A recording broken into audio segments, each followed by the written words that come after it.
আজকে সকালবেলা ভাবছিলাম রুটি বানাবো, কিন্তু ওর বাবা নিষেধ করছে রুটি বানানোর জন্য।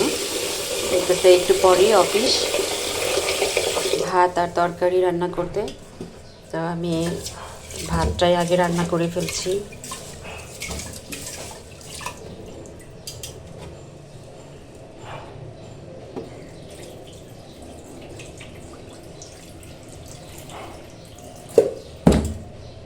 চাউলটা অল্প কিছুক্ষণ ভিজিয়ে রেখেছিলাম, আর আমি একটু চাউল ধোয়ার পানিটা মুখে দিই। আমার কাছে অনেক আরাম লাগে, একদম সাথে সাথে মুখটা ক্লিন হয়ে যায়, তো অনেক ভালো লাগে। তো বাকি যে পানিটুকু আছে এটা আমি বসিয়ে দিব।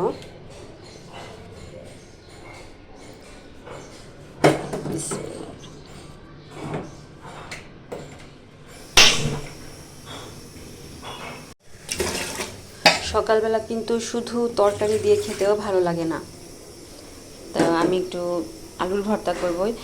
আর আলুর ভর্তার মধ্যে মিষ্টি আলু দিয়েছি। রায়ান আলুর পরোটা খেতে চায়, যার কারণে একটু বেশি করে আলুর ভর্তাটা করছি।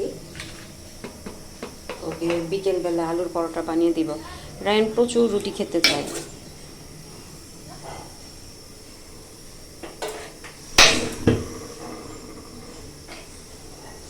তো আমি ভাত আর আলুর ভর্তা করব, আর তরকারিটা একটু পরে রান্না করে ফেলবো। তো রান্না করব কি কি একটু ফ্রিজটায় দেখি। আমার ফ্রিজটা আসলে এখনও ভালোভাবে পরিষ্কার করা হয়নি, অনেক দিন হয়েছে। তো মিষ্টি কুমড়া রান্না করি। আর বারবার কিন্তু ফ্রিজ খুললে আমি যেটা জানি যে অনেক টাকায় বিল আসে, এই কারণে আমি একসাথেই সব কিছু নিয়ে নিই।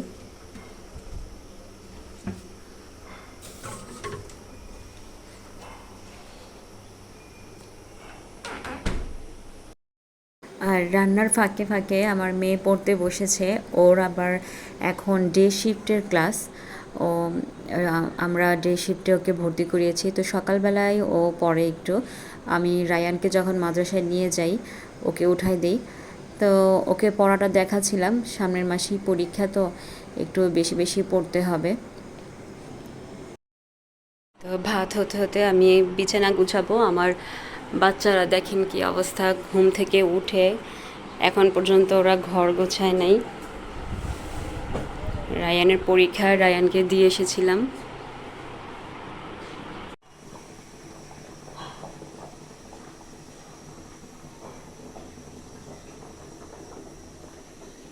এই রুমে এসে দেখি আমার ছেলের যত খেলনা আছে ও সমস্ত খেলনা ফেলে রেখে দিয়েছে, রাতে খেলেছে। তো রান্না করতে করতে আমার সব গুছাতে হবে। ভাত রান্না করলে একটা সুবিধা যেটা হয় সেটা হচ্ছে ঘর গোছানো যায়, কিন্তু রুটির ক্ষেত্রে কিন্তু তা হয় না।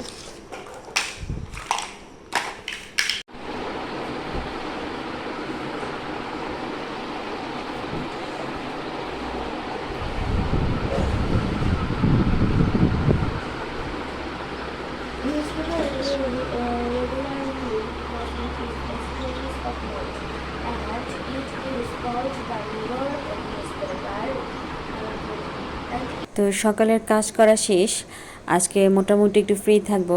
আর এই বিড়ালটা আমাদের বাসায় থাকে। তো আজকে এই পর্যন্তই। আল্লাহ হাফিজ, আসসালামু আলাইকুম।